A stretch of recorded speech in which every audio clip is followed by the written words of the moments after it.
Namaskara friends. As we have completed 25 Divyadesams by now, before proceeding with the further Divyadesams, I feel that I should also talk about the significance of the temples.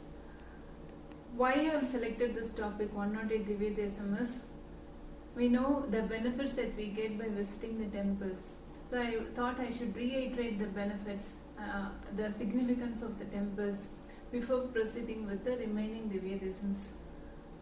Elders and even youngers, most of you know the details, but I am going to summarize the benefits and significance for the benefits of our kids.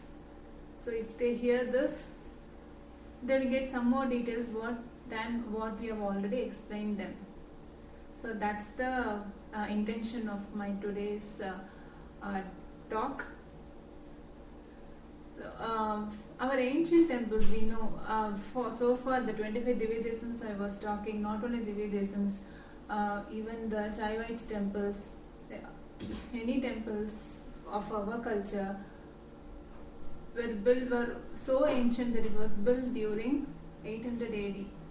The oldest one that I referred and I talked is one built during 800 AD. Maybe there are temples built before that too. So they have followed an architectural structure, they have followed the architectural style, and it is related with our way of living. So that's the, I'm going to explain that in detail.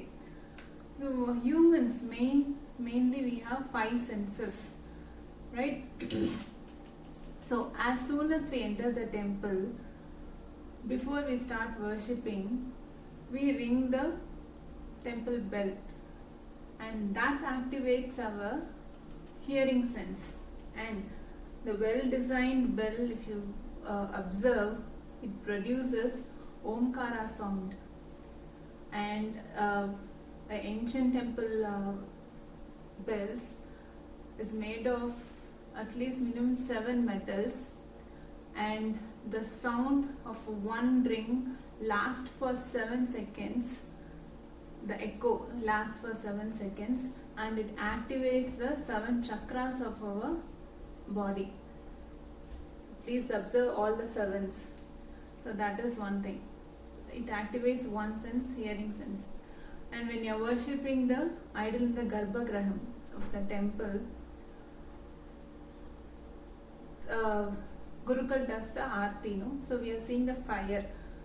Those days camphor was used, but now it is recommended to have the oil lamp, which is very good because it doesn't segregate the sediments on the walls of the temple. We can preserve the temple for our next generations too. So that oil lamp, by seeing the Aarti, it activates our eyesight.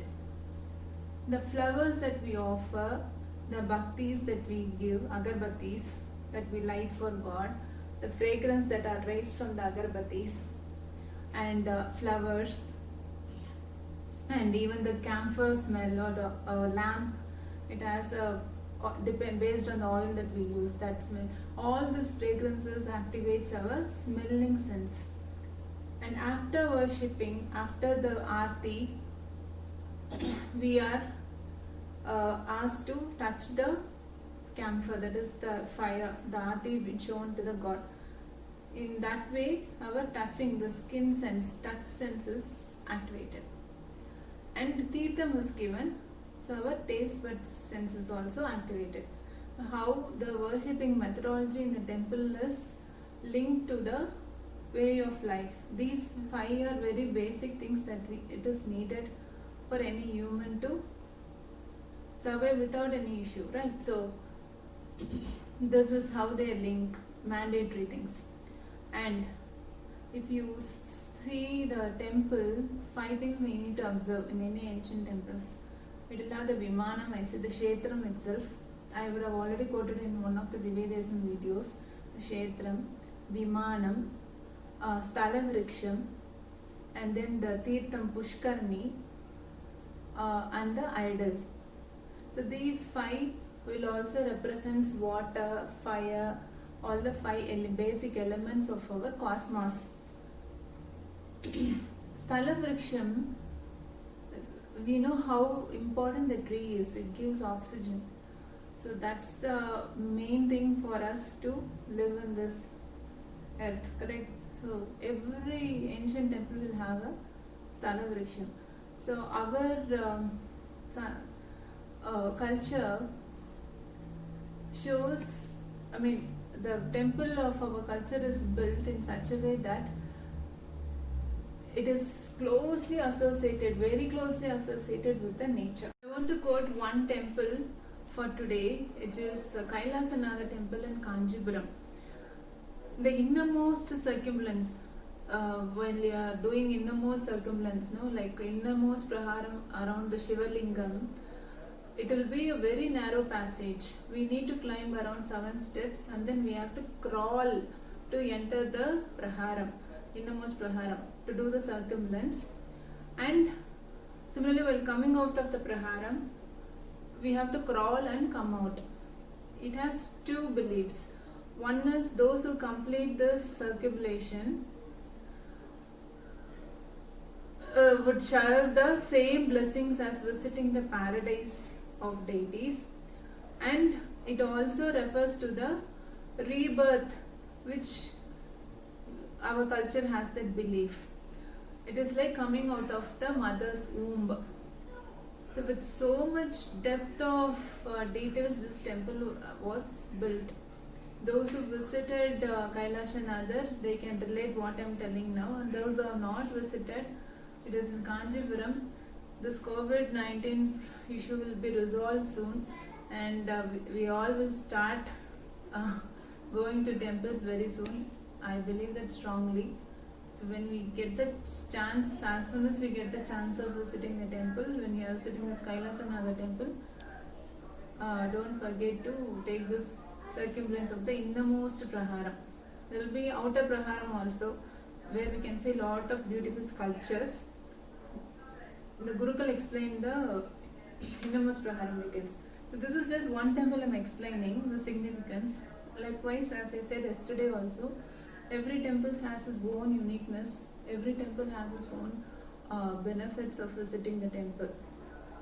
And the ancient temples, especially if you see the Chidambaram temple or the Tanjore temple, it is so vast with a lot of mandapams and corridors. Is especially to invite lot of people for different festivals.